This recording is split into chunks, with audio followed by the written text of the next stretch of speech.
নমস্কার বন্ধুরা, anyone can travel চ্যানেলের পক্ষ থেকে এইবারে আপনাদের জন্য নিয়ে এসেছি একটি কম খরচে কোনোরকম ট্যুর ট্রাভেল এজেন্ট ছাড়াই বাজেটের মধ্যে দক্ষিণ ভারত ভ্রমণ, যেখানে আমরা কন্যাকুমারিকা, তিরুপতি, রামেশ্বরম, মাদুরাই মীনাক্ষী টেম্পল, ধনুষ্কোডি বিচ এবং মুর্দেশ্বর টেম্পল ঘুরে এসেছিলাম।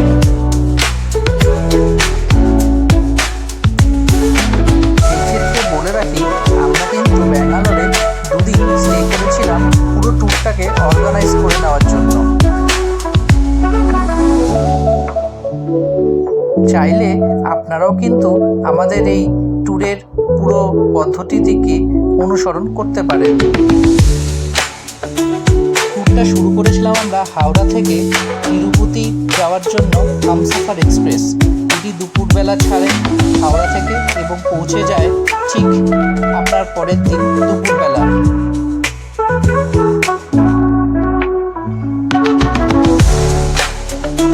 তিরুপতিতে আমরা পৌঁছে গেছিলাম দুপুর নাগাদ। সেখানে স্টেশন থেকে বেরিয়ে আপনারা অটো পেয়ে যাবেন। পার হেড 30 টাকা বা 40 টাকায় দরাদরি করে একটা অটো নিয়ে নেবেন। অটো করে সেন্ট্রাল বাস স্ট্যান্ডে এসে পার্শ্ববর্তী কোনো হোটেল থেকে লাঞ্চ করে আমরা এখান থেকে বাস নিয়ে নিয়েছিলাম তিরুপতি টেম্পল যাওয়ার জন্য, যেটি রয়েছে তিরুমালা পর্বতের উপরে। এই ক্ষেত্রে বলে রাখি, 90 টাকা করে বাস ভাড়া বড়দের ক্ষেত্রে এবং 80 টাকা ছোটদের। সুন্দর একটি মনোরম দৃশ্য দেখতে দেখতে আমরা এগিয়ে চললাম। প্রায় আধা ঘন্টা টাইম লেগে গেছিল তিরুমালা পর্বতে। তিরুপতিতে স্পেশাল লাইন দর্শনের জন্য 300 টাকা করে টিকিট, যেটি আপনাকে 1 মাস পূর্বেই কেটে নিতে হবে। এখানে রুমও পাওয়া যেতে পারে তিরুমালা ট্রাস্টের আন্ডারে, যেটি আপনাকে 1 মাস আগে বুক করে নিতে হবে, নইলে কিন্তু আপনি তিরুপতিতে কোনো ঘর পাবেন না। আমরা লাইন দেওয়া শুরু করেছিলাম 4টে নাগাদ। এই স্পেশাল লাইন না হওয়ায় আমাদের জেনারেল লাইনে প্রায় 9 ঘন্টা লেগে গেছিলো তিরুপতি দর্শন করে উঠতে। তবে এখানে কোনো চিন্তার কিছু নেই, খাওয়া দাওয়া থেকে সমস্ত কিছু ব্যবস্থা মন্দিরে রয়েছে। আমরা 2:30-3টে নাগাদ মন্দির থেকে বেরিয়ে সোজা চলে গেছিলাম এক বাস স্ট্যান্ডে, যেখানে বাসে করে আমরা নেমে এসেছিলাম নিচের সেই সেন্ট্রাল বাস স্ট্যান্ড, যেখান থেকে আমরা আবার ব্যাঙ্গালোর যাওয়ার জন্য 4 ঘন্টার মধ্যে প্রায় আমরা ব্যাঙ্গালোর পৌঁছে স্টেশন সংলগ্ন একটি হোটেলে সময় কাটিয়ে বিকেলে আবার তুতিকোটিন এক্সপ্রেস ধরে পরের দিন আমরা পৌঁছে গেছিলাম মাদুরাই, যেখানে স্টেশনে পৌঁছে 80 টাকা করে অটো ভাড়া নিয়েছিল আমাদের মীনাক্ষী টেম্পল পর্যন্ত পৌঁছে দেওয়ার। এক্ষেত্রে বলে রাখি, মীনাক্ষী টেম্পলে কিন্তু কোনো কিছু মোবাইল ব্যাগ অ্যালাউ নয়, বাইরেই আপনাকে রেখে ভিতরে ঢুকতে হবে। সমস্ত কিছু এখানে আপনি জমা করে দিতে পারেন খুবই কম মূল্যের মাধ্যমে। মীনাক্ষী টেম্পল দর্শন করে আমরা চলে এসেছিলাম এই মুত্তাহাবিনী বাস স্ট্যান্ডে, যেখান থেকে আমাদের রামেশ্বরমের বাস পাওয়া যাবে। রামেশ্বরমের বাসে টিকিট মাত্র 230 টাকার আশেপাশে পার হেড, যেটি সময় লাগবে প্রায় 4 ঘন্টার কাছাকাছি। আমরা চলে এসেছি প্রায় রামেশ্বরমের সামনে। দেখতেই পাচ্ছি সমুদ্র তট, আর কিছুক্ষণের মধ্যেই পাম্বন ব্রিজ এসে যাবে। এই হলো সেই পাম্বন ব্রিজ। আপাতত কিছু কাজ চলছে। যে ট্রেন রয়েছে এখানে আপাতত ট্রেন চলছে না। আপনাকে ট্রেন ধরতে হলে পরবর্তী স্টেশন মণ্ডপম থেকে নিতে হবে। রামেশ্বরমে আমরা এই অম্বিকা লজে রুম নিয়েছিলাম, যার ভাড়া ছিল দৈনিক 1100 টাকা করে। চাইলে আপনারা 700-800 টাকা দিয়েও এখানে রুম পেয়ে যাবেন একেবারে মন্দিরের সামনে। সন্ধ্যাবেলায় আমরা মন্দিরে গিয়েছিলাম দর্শন করতে। এক্ষেত্রে বলে রাখি, রামেশ্বরম টেম্পলে কিন্তু মোবাইল অ্যালাউড রয়েছে।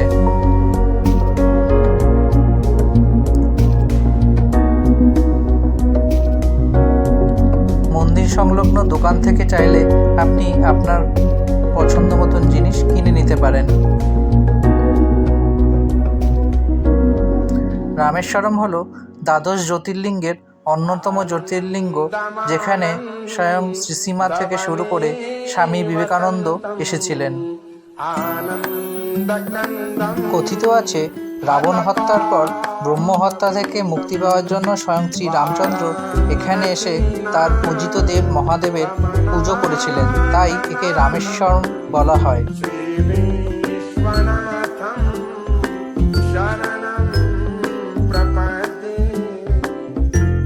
17 শতাব্দীতে এই মন্দির তৈরি হয় বলে কথিত আছে।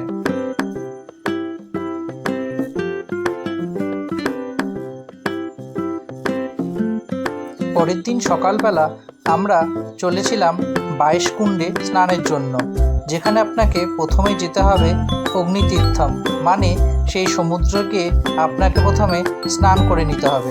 দেখতেই পাচ্ছেন এখানে দলে দলে সমস্ত তীর্থযাত্রী সেই 22 কুণ্ডে স্নান করতে যাওয়ার আগে সমুদ্র তটে যাচ্ছে, যাকে অগ্নিতীর্থম বলা হয়, সেখানে স্নান করে আসতে।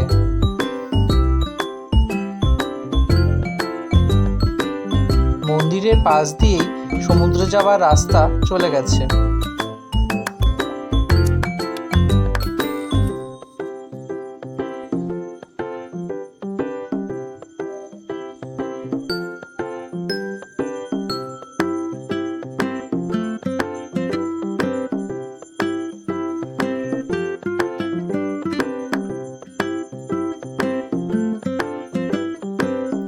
এইখানে অগ্নিতীর্থমে আমরা প্রথমে স্নান করে নিয়েছিলাম মন্দির প্রবেশের আগে।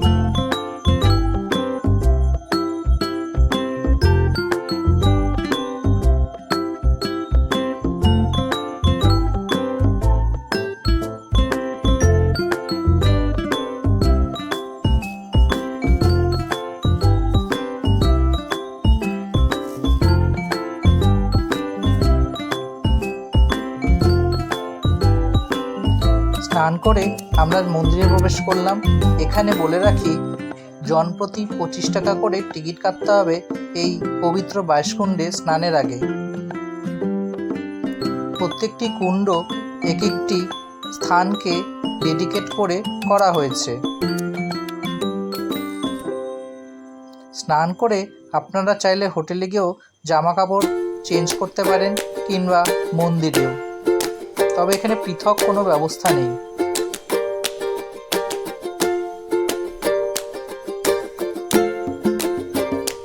আমরা এবার চলেছি ধনুষকুটি বিচের দিকে।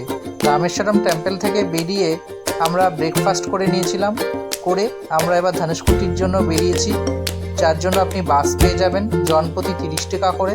যদি আপনার সঙ্গে কোনো মহিলা যাত্রী থাকে তবে তার ভাড়া লাগবে না। এক্ষেত্রে বলে রাখি, ধনুষকুটি কিন্তু আমাদের ভারতের শেষতম একটি জায়গা, যেখানে এরপরে শুরু হয়েছে শ্রীলঙ্কা।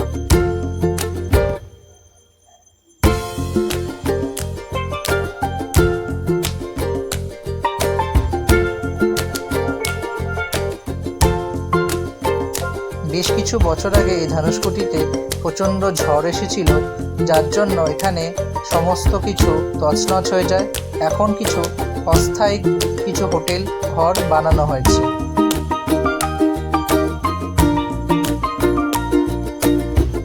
বাস আপনাকে ধনুষকুটি বিচের সামনে নামিয়ে দিয়ে চলে যাবে। আপনি এখানে চাইলে ঘুরে দেখতে পারেন, সময় কাটাতে পারেন। আবার ঠিক আধা ঘন্টা 1 ঘন্টা অন্তর অন্তর সরকারি বাস আসতেই থাকে। আপনি আবার ফেরার পথে এখান থেকেই ফেরার বাস ধরে নেবেন।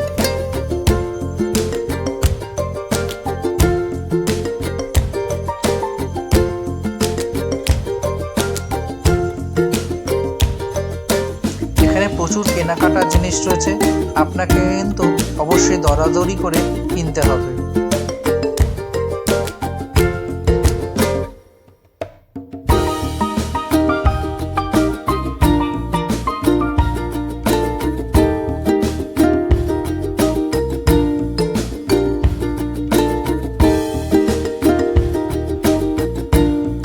ধনুষকুটিতে আধা ঘন্টার মতন টাইম কাটিয়ে আবার ফিরতি বাসে রামেশ্বরের উদ্দেশ্যে যাত্রা শুরু করলাম।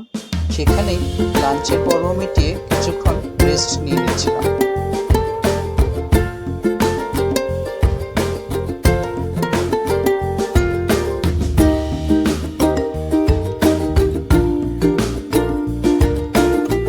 চারটে সাড়ে 4টে নাগাদ মান্ডাপাম স্টেশনের উদ্দেশ্যে আবার আমরা বেরিয়ে পড়লাম রামেশ্বরম থেকে। এক্ষেত্রে বলে রাখি, বাস স্ট্যান্ড থেকে কিন্তু আপনি মান্ডাপামের বাস পেয়ে যাবেন, তবে বিকেল বিকেল গেলেই ভালো, কেননা বেশি রাত্রে মান্ডাপাম যাওয়ার জন্য বাস নাও পেতে পারেন।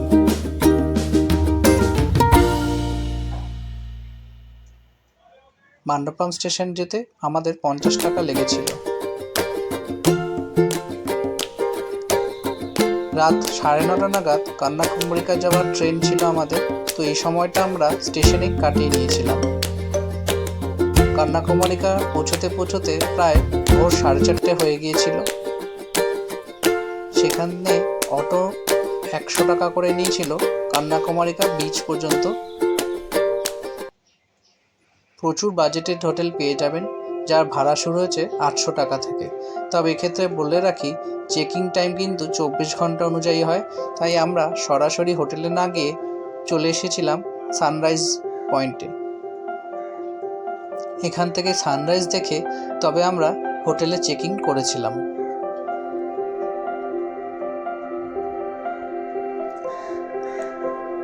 হোটেলে ফিরে আমরা স্নান করে কিছুক্ষণ রেস্ট নিয়ে বেরিয়ে পড়লাম আমাদের পরবর্তী গন্তব্য বিবেকানন্দ রক দেখার উদ্দেশ্যে।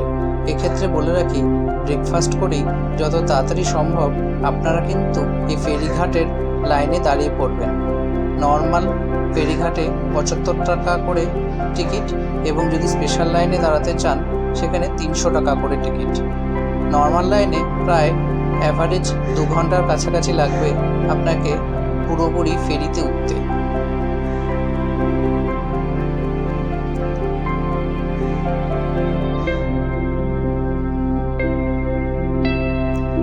শুধু আপনাকে ধৈর্য ধরে লাইনে দাঁড়িয়ে থাকতে হবে।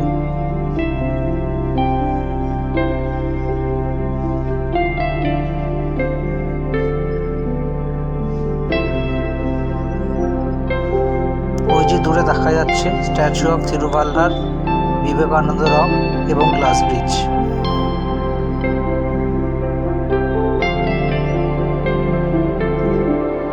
এই সেই বিবেকানন্দ রক যেখানে স্বয়ং স্বামীজি তপস্যা করেছিলেন আমেরিকা যাওয়ার আগে।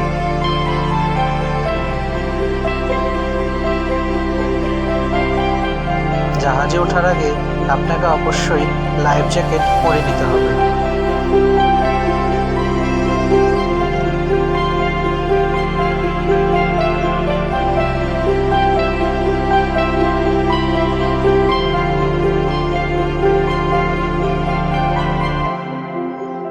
সমুদ্রে এই প্রথম আমার জাহাজে ওঠা ছিল, যেখানে প্রচণ্ড দুলুনি অনুভব করছিলাম।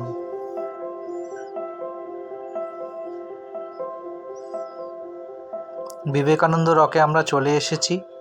এখানে আপনাকে টিকিট কেটে ঢুকে পড়তে হবে।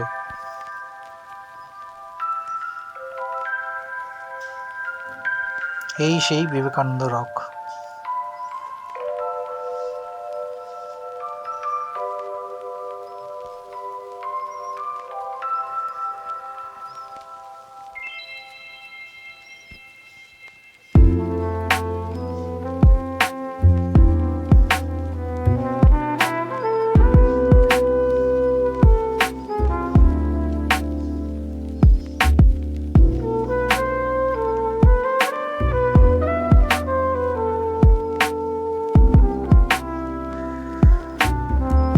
মন্দিরের ভিতরে শ্রী শ্রী মা, স্বামী বিবেকানন্দ এবং শ্রী রামকৃষ্ণের প্রতিকৃতি ছবি রয়েছে।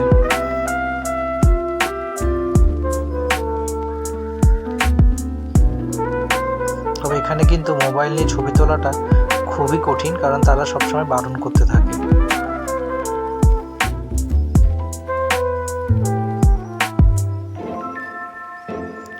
প্রচণ্ড হাওয়া চলছিল এখানে, কারণ বুঝতেই পারছেন এটি একটি সমুদ্রের বলতে গেলে একটু মাঝখানেই রয়েছে, তাই প্রচণ্ড হাওয়া টের পাবেন। ভিতরে রয়েছে মেডিটেশন রুম। চলুন মেডিটেশন রুমে যাওয়া যাক।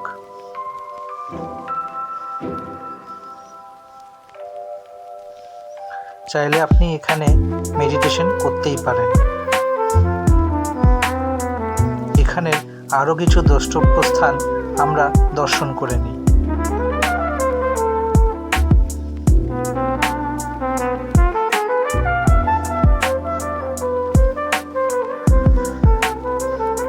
এই সেই নবনির্মিত গ্লাস ব্রিজ, যেটি খুব রিসেন্টলি উদ্বোধন করা হয়েছে। এখনও কাজ চলছে, বুঝতেই পারছেন। তবে এর উপর দিয়ে হাঁটাটা কিন্তু একটা খুব সুন্দর অভিজ্ঞতা ছিল।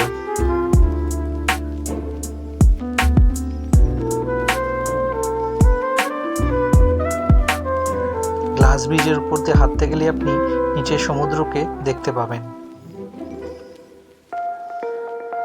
এবার আমরা থিরুভাল্লুভার স্ট্যাচুর দিকে যাচ্ছি।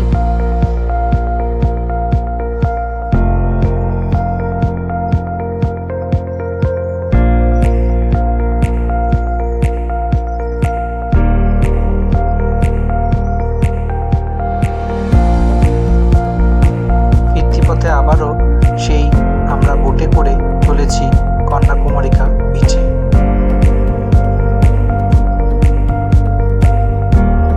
দুপুরবেলা আমরা রেস্ট নিয়ে ওখানেই লাঞ্চ করে হোটেলে চলে গিয়েছিলাম বিকেল নাগাদ কন্যাকুমারিকা টেম্পল দেখতে।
এটি হলো বিবেকানন্দ টেম্পল।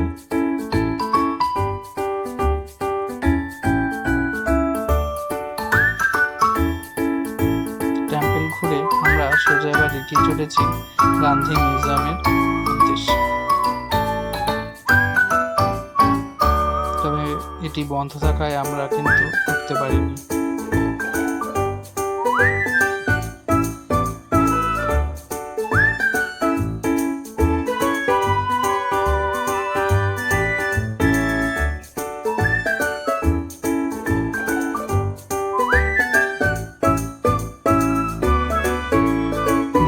চলে আসুন আবারও কন্যাকুমারিকা বিচে। এখানে দূরের যে বিবেকানন্দ রক রয়েছে সেখান থেকে লাইটিং অ্যান্ড সাউন্ডের একটি অপূর্ব সুন্দর দৃশ্য দেখতে পারবেন।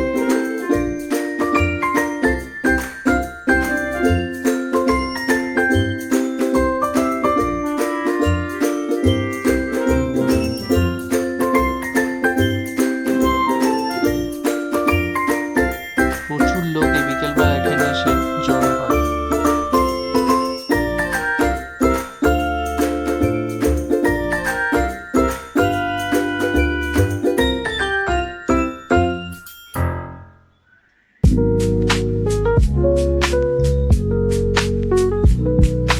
পরের দিন সকাল সকাল উঠে ব্রেকফাস্ট করে আমরা হোটেল থেকে চেক আউট করে গেলাম, কেননা আমাদের ট্রেন ব্যাঙ্গালোর যাওয়ার সকাল 10:15-তে কন্যাকুমারিকা স্টেশন থেকে ছাড়বে।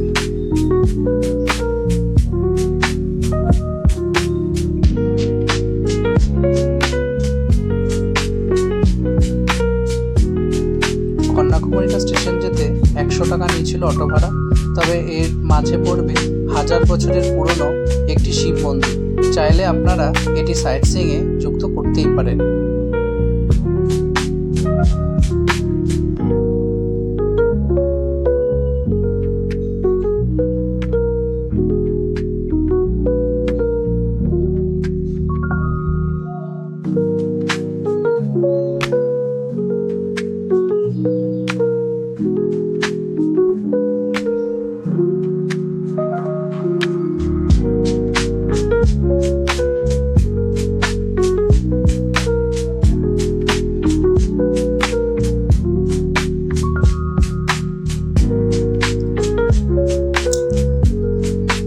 সংলগ্ন কিছু ছোট ছোট বিভিন্ন দেবদেবীর মন্দির আছে, যা আপনাদের ঘুরে ঘুরে দর্শন করতে হবে।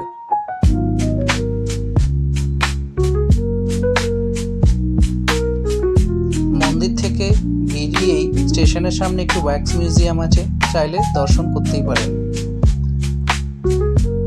ব্যাঙ্গালোরে পৌঁছে আমরা একটি হোটেলে সারাদিন কাটানোর জন্য বুক করে নিয়েছিলাম, কেননা আমাদের মুর্দেশ্বর যাওয়ার জন্য ট্রেন সন্ধ্যাবেলা কেএসআর বেঙ্গালুরু থেকে ছিল, যা আপনাকে পরের দিন মুর্দেশ্বর স্টেশনে নামিয়ে দেবে।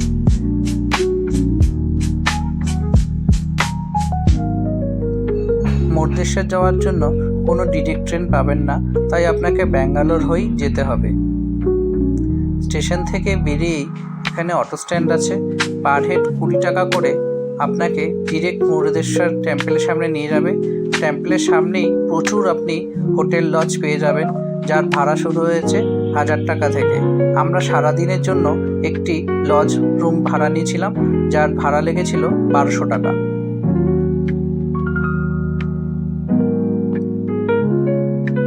স্নান করে সকালবেলা আমরা টেম্পলের সামনেই একটি ধাবা থেকে ব্রেকফাস্ট করে নিয়েছিলাম। চাইলে আপনারা মন্দিরের ভিতরেও ব্রেকফাস্ট করতে পারেন বিনে পয়সায়।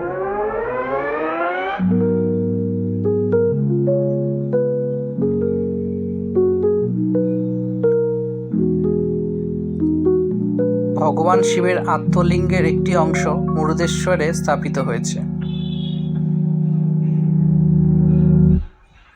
আমরা সকাল সকাল গিয়েছিলাম বলে সেরকম লাইন ছিল না, তাই আধা ঘন্টার মধ্যে আমাদের দর্শন হয়ে গিয়েছিল।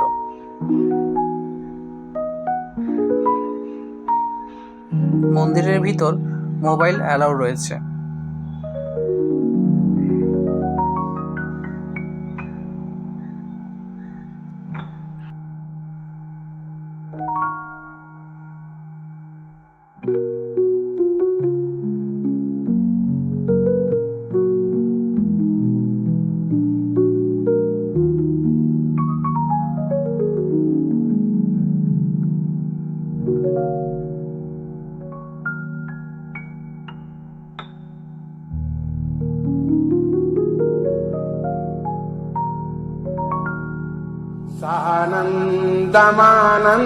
सानन्दमानन्दवने वसन्तम् आनन्दकन्दम् हतपापवृन्दम् वाराणसीना चमनाथनाथम् श्रीविश्वनाथम् शरण।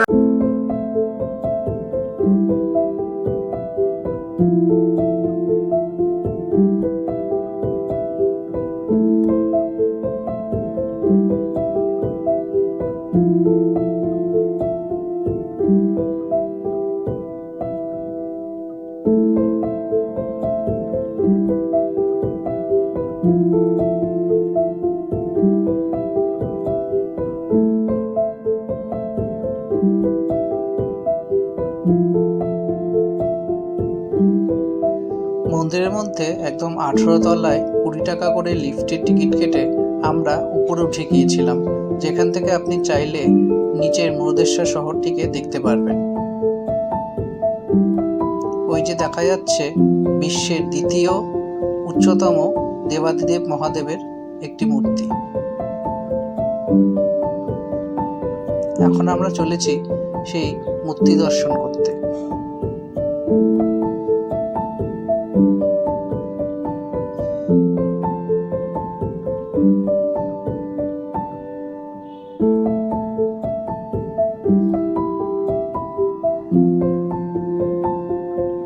এক অসাধারণ স্থাপত্য দেবাদিদেব মহাদেবের, প্রায় 37 মিটার উচ্চতা।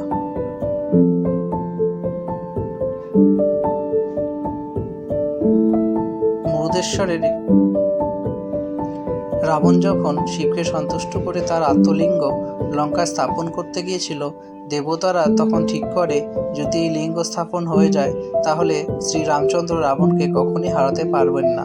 সেই জন্য গণেশ এবং শ্রী বিষ্ণু মিলে ছলনা করেন। গণেশ একটি বালক অবতার ধারণ করে রাবণের সামনে যায় এবং রাবণের যখন আহ্নিক করার সময় আসে তখন গণেশের হাতে এই শিবলিঙ্গ দিয়ে রাবণ আহ্নিক করতে চলে যায়। গণেশ বামন অবতারে তাকে বলে 3 বার রাবণকে তিনি ডাক দেবেন, যদি রাবণ না আসেন এই মাটিতেই তিনি তা স্থাপন করে দেবেন। সেই মতন রাবণ আর্নিং করার সময় পালক বেশি এই গণেশ 3বার ডাকে এবং রাবণ সাড়া না দেওয়ায় মাটিতেই স্থাপন করে দেন। রাবণ তারপরে আতলিঙ্গকে ওঠানোর চেষ্টা করলেও পারেননি, যা আতলিঙ্গের 5টি টুকরো বিভিন্ন জায়গায় ছড়িয়ে পড়ে। তার মধ্যে একটি হলো মধ্যেশ্বর। মেন আতলিঙ্গটি গোকর্ণায় রয়েছে।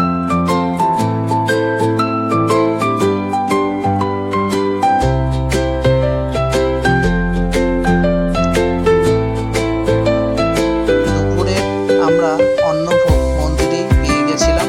চাইলে আপনারা সকালে, দুপুরে এবং রাত্রে এই অন্নভোগ পেতে পারেন। এর জন্য আপনাকে শুধু টিকিট কাটতে হবে, কিন্তু টিকিটের কোনো মূল্য এরা নেবেন না। একসাথে প্রায় 1000 লোকের খাওয়ার ব্যবস্থা এখানে রয়েছে।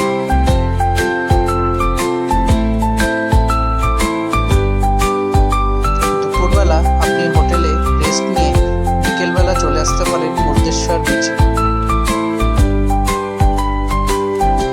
ফিরতি ট্রেন 6:30 নাগাদ আমাদের মধ্যেশ্বর স্টেশন থেকে ছিল ব্যাঙ্গালোর যাওয়া, কেননা কলকাতা ফিরতে হলে আপনাকে ব্যাঙ্গালোর হয়ে ফিরতে হবে, তাই সেই মতো আপনাকে প্ল্যানটা কিন্তু সাজিয়ে নিতে হবে। এই ছিল আমাদের দক্ষিণ ভারত ভ্রমণের পরিকল্পনা। চাইলে আপনারা ফলো করতেই পারেন।